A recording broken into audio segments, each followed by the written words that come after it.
My name is David, and I'm a recovered alcoholic.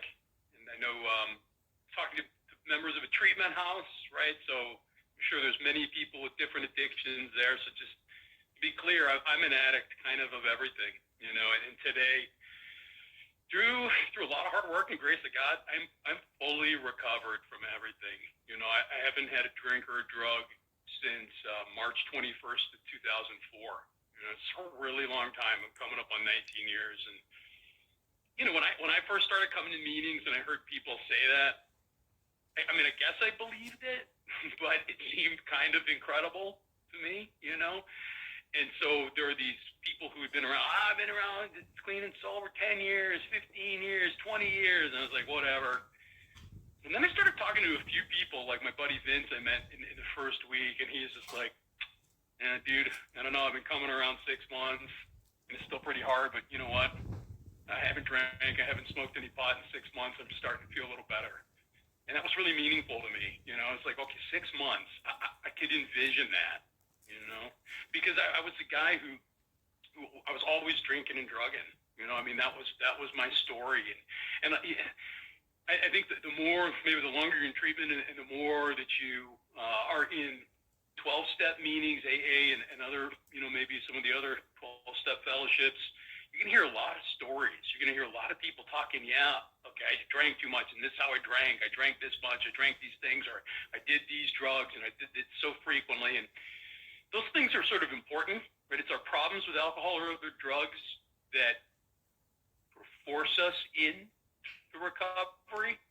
That's not really what our fundamental problem is, and it's not really what we have in common. What I've found out that we really have in common is that inside of me, my head, and my heart, and my gut, man, everything is all sorts of messed up.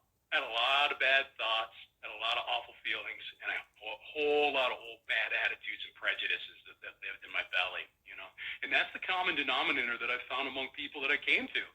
Because the days I was able to put the alcohol down, before I got sober and recovered, or the days I was able to stop doing cocaine, or when I wasn't smoking, I was always shifting from one thing to another. But when I didn't have anything in my body, I just never felt right. I was very unhappy being who I was. And I was really, really focused on self. And I don't even know how consequential my story is. Like, I hear so many other stories where, I went to prison for 9 years, and then I got out and I did this, or, I had 5 marriages and they all fell apart, or, I built a multi-billion-dollar business and then I lost it because of my drinking. I don't think I have a story that's that exciting. You know what I mean? My story is I was kind of a high bottom drunk. I came into my first meeting. I had enough pain from alcohol and drugs because of how lousy I felt. And I was desperately scared, right? So listen, there's a small, exciting part of the story where I did get popped holding a felonious amount of cocaine, right? Like an ounce. If you guys aren't into cocaine, that's a lot, right? Over here, they throw you under the jail and throw away the key, okay? So yeah, this happened. But that was just the straw that broke the camel's back. I had been really unhappy for a long time. And I say, it culminated in this event. And, I don't know if they have this in the UK, but in the United States, they don't have it as much anymore. But when I was growing up, they used to have these programs in television called, after school specials. Because you come home, your parents are still at work, you watch TV, and it was always about, the horrors of life, the things that happen to bad kids that turn into bad adults. So, and my point of getting popped, when I was standing at the turning point, was like a bad after-school special. I had been unemployed for 3 months. I'd always worked. I'd lost my job, and I wasn't really looking. I was rapidly running out of money because I didn't have any income, and I spent money foolishly. So I decided to go on a week-long trip to Las Vegas, unemployed with, dwindling resources, but I wanted to go with my buddies. This for a long bachelor party, right? And so all sorts of hedonistic activities, and it's like a bad after school special. So here was the good kid, athlete, good grades, etc., gone bad. So coming out of a strip club, right? Drunk, stoned, coke to the gills, unemployed, no prospects, and I get popped by a cop, right? It's like this is a perfect script for one of these specials. Don't turn out to be this guy, right? And I'm sitting there in handcuffs.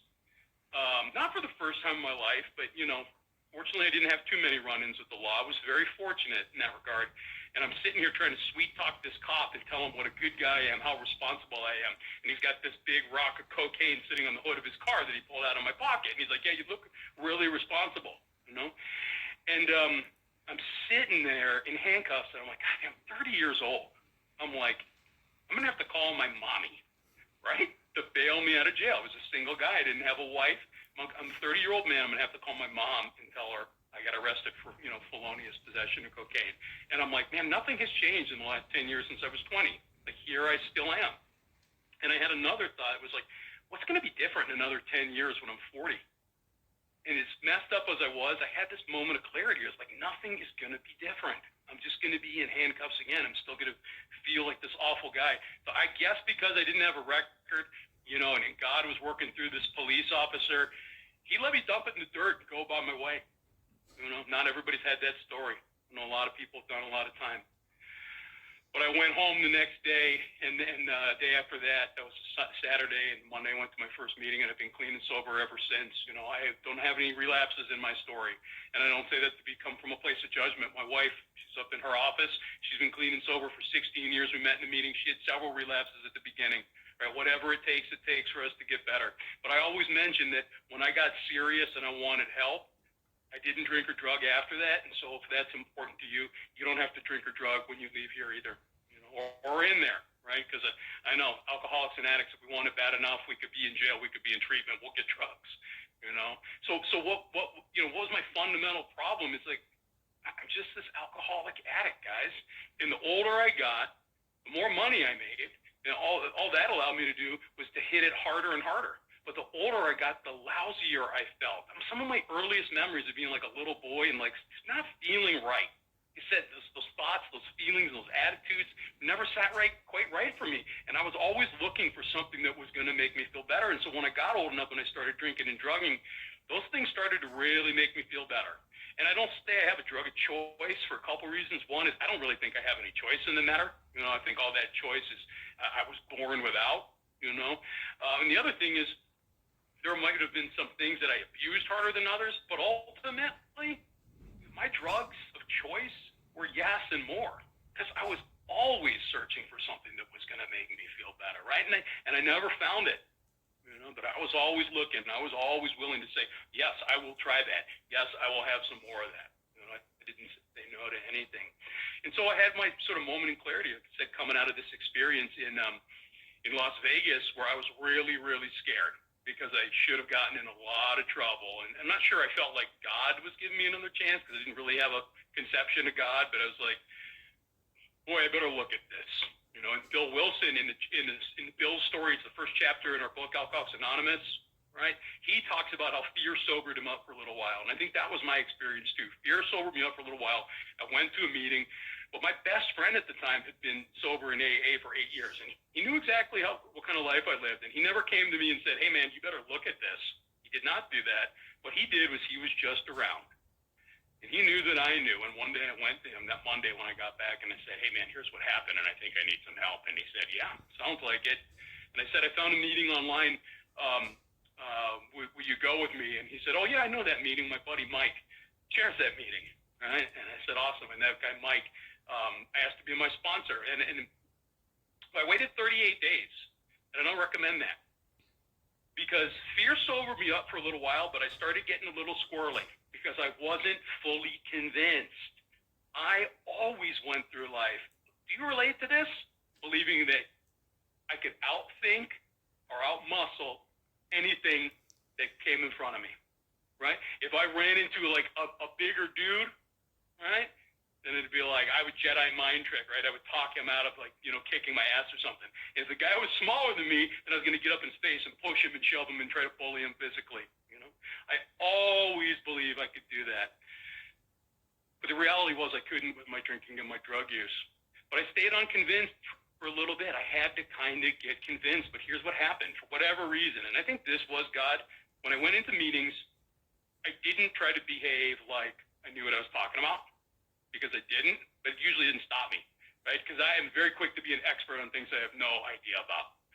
But in this case, I just listened. And what I heard was a lot of people We had a lot of stories like mine, the drinking and the drug use, yeah, but not so much that. A lot of stories about how they thought, how they felt, how they reacted. And so many of them saying, and I believe them, that they didn't think, feel, or react that way anymore. And that was very appealing to me. So I would say I fully surrendered on the 38th day because I asked that guy, Mike, to be my sponsor. And he got to know me a little bit, and he knew me before that. And he was like, we're going to work these steps quick. You need to get to the 4th step. And I was like, whoa, let's slow down. He's like, no. He's like, I get you. I understand exactly who you are. You're full of resentments. You got to get to the 4th step. And he was right. And there's not a lot of work to be done in the first 3 steps of recovery. Get yourself a sponsor if you don't have one already. And if your sponsor is not super deeply familiar with this book, my recommendation, find another sponsor. 12-step recovery, AA, CA, HA, whatever kind of A you're in for the most part, uses this book, Alcoholics Anonymous, as its basic text. This is not a novel meant to be read one time and put on a shelf. Right? It's intended to be read and studied. Right? I do more study of this book now than ever, and like I said, I'm encroaching on 19 years. Right? I'm trying to continue to deepen my understanding because I want to continue to grow. And I want to continue to be able to come here and have a stronger and stronger message to people like you guys. I want you to know this shit can get better. Right? It did for me. Right? So I worked these first 3 steps with my sponsor. We went through the material, and then I got into that 4th step. And, and I'm not going to go through all the steps because it'll be meaningful to some of you, and it won't mean anything to others of you. And that's okay because you're at different points in your journey and different levels of exposure. But I'll just say this 4th step in our 12 steps is really an exercise in me looking at my past and really owning my past. I always went through life blaming all of you for everything, right? Like I said, I had terrible thoughts and feelings and attitudes, and most of that was that I never got a fair shot in life, that everybody was against me, that everybody had more advantages, that you screwed me over. And the work that I did in the 4th step had me look at things from an entirely different angle. I wrote down all those things you did to piss me off. I wrote down all those times you kicked my ass in a bar fight. I wrote down all the fears that I carried through my life. I wrote down all the sex harms, all the terrible relationships I'd been in, and how I'd harmed the women, that I'd been involved with. And at the end of that, I read it all to my sponsor, and I read it to God. And that's our 5th step recovery. And the reason why I'm making a point of sharing this is, Rach said, talking about, what I used to be like, what happened, and what I'm like now. Well, what I used to be like was that guy that I've been describing for about 15 minutes. And then what happened was I got popped by the cops and got really scared. But then what really happened is I asked the man to sponsor me using this big book of recovery, and I dove into recovery, right? We have 3 legacies, right? We call it, we have a symbol, it's a triangle and a circle. Maybe some of you guys have seen it. The older versions of the books have it. And they're all in uniform size, an equilateral triangle. And the base of that triangle is recovery. That's the 12 steps, right? So if I want what AA is offering, I got to do all this. So I got to work all 12 steps continuously in the program recovery. One side of the triangle is unity and fellowship, which is being a part of, going to meetings together, developing friendships, helping each other. And the third part is service, which is really carrying this message, taking other people through the book. Or as I say, I sponsor to create new sponsors. And this fellowship part, by the way, cannot be under, I got to work this program of recovery. The goal of which is to get to step 12 and to stay in step 12, which is to have a spiritual awakening, which what it really looks like is I admit I'm not God, and I come to a relationship with God as I understand Him. Right? But the fellowship part of this is so important too, guys. We're in a common solution. We do this together. And this amazing thing came out of COVID, which was a really scary time for all of us, and like everything shut down, and just as much for you guys there as us here. And we didn't have meetings to go to be together, and we all got into Zoom. Right? And now I've got like friendships, real friendships, not just acquaintances, right? But real friendships with people that live in the United Kingdom that I met on a Zoom meeting. I know Rach is a little bit, but her partner Young is a friend of mine, right? Like I'm thinking about, I got to get over there so we can hang out for a weekend sometime, right? These are the things that have come out of this terrible event. And I've got now friends all over the country and the world that we were brought together out of the problem of COVID, right? So the fellowship part, we got to do this together. We prop each other up, right? There's no doubt. But circling back, I'm catching myself going sideways. I want to stay on track here. So I was mentioning that 4th and 5th step. Fourth step where I really owned everything that happened in my life, and the fifth step where I admitted that to my sponsor and to God. That's what really happened to me. I had an event, I had a circumstance that drove me into AA out of fear. But when I did this fourth step work, guys, and then I did the fifth step, I began to have what the book describes as a psychic change that was happening out of me, starting to have this spiritual awakening, getting closer to God. And in the book, it's my favorite page, page 27. I'll read it to you guys. Don't worry about it if you don't have books. This describes a story of this very famous psychiatrist. Some of you might have heard of him. His name was Carl Jung. He was a disciple of Sigmund Freud. Everybody's heard of Sigmund Freud, right? So Jung was one of Freud's main disciples, very brilliant psychiatrist and psychoanalyst. His style of psychoanalysis, Jungian analysis, is still broadly used today, right? So this is before AA. Jung was treating this guy named Roland Hazard. He was a wealthy businessman from the U.S. who was a terrible alcoholic, could not stop drinking. But he was wealthy enough, he moved from the U.S. to Switzerland to stay in Dr. Jung's care for a year. And they did all this analysis, laying on the couch, talk about why his mother didn't love him enough, and what his problems, his motivations, and all this. And after a year, Dr. Jung said, Roland, I think you're cured of your alcohol problem. And Roland said, I think I am too. And Jung said, God bless, go back home, be a good man with everything you learned in the past year. And 5 days after he left, Roland drank again. After being in the care of Dr. Jung for a year. So he went back to Dr. Jung and he said, Doctor, why can I not stop drinking? And here's what the doctor told him.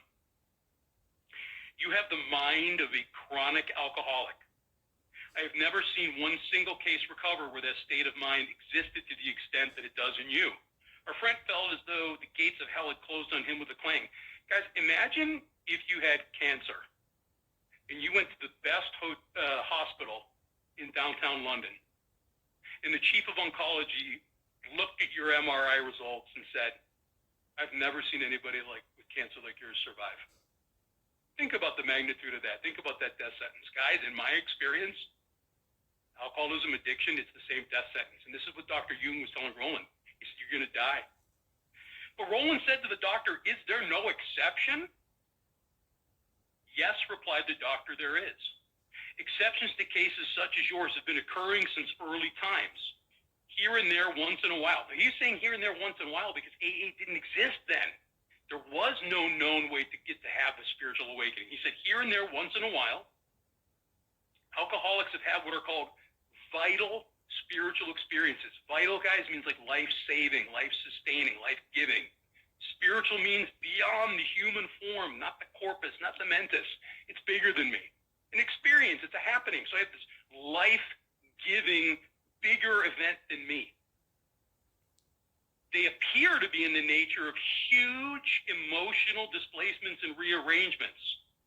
Ideas, the stuff that's up here in my head, emotions, the stuff that's sitting in my heart, and attitudes, the things that are rotting in my gut, which were once the guiding forces of the lives of these men, are suddenly cast to one side, and a completely new set of conceptions and motives begin to dominate them. Guys, I never felt right on this planet.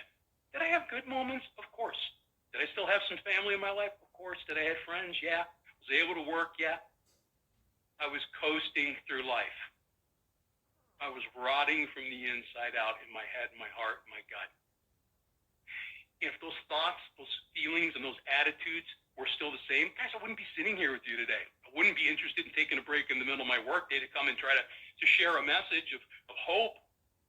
First of all, probably I'd be dead, which would be okay, because I think I would have rather been dead, and I welcome the thought of that many times, versus continuing to live that alcoholic, addicted life that I was in.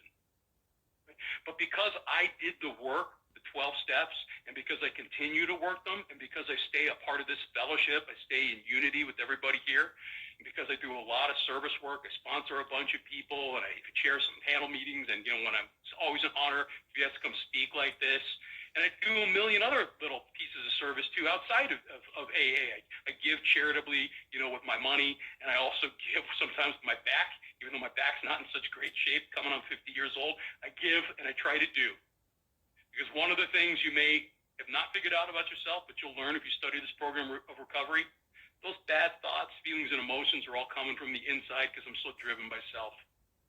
I'm a very natively, very self-centered, self-seeking, selfish person. And it rooted out of that is how I've caused a lot of problems in my life, caused myself a lot of the heartache, you know. But I don't feel that way anymore. And the reason I don't feel that way anymore is because I worked the program and I continue to work it. So something that you have to understand about this illness, alcoholism, or addiction, there's three parts to it, right? And one triggers the next, but I always start at the end.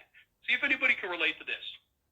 Anybody have a problem when you start drinking, you can't control the amount you drink? Anybody? Show of hands. You plan to have 2 and you end up having 20? Yeah. So that's the physical part of our illness. We call it an allergic reaction. I have an allergy of the body that when I put alcohol into my system, I break out in craving, where I don't have 1, I have 2, 3, 4, 5, and I go and go and go until I run out or pass out.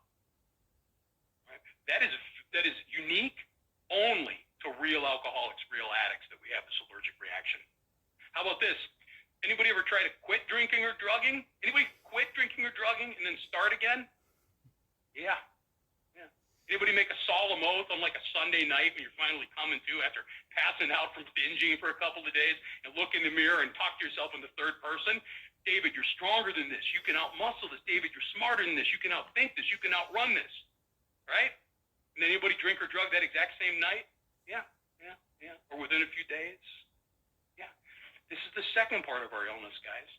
I have a mental obsession. I cannot leave it alone. I can quit, but I can't stay quit, because even though I know if I pick up and I'm going to break out in that allergic reaction, or I'm going to way drink or drug too much, and bad stuff happens, I get into a bar fight, my girlfriend breaks up with me, I sleep in the street, whatever it is, when the thought occurs to me, when that mental obsession kicks in, I can't tell the truth from the false. My mind lies to me and says, it's going to be different this time. You'll be all right. You're only going to have to.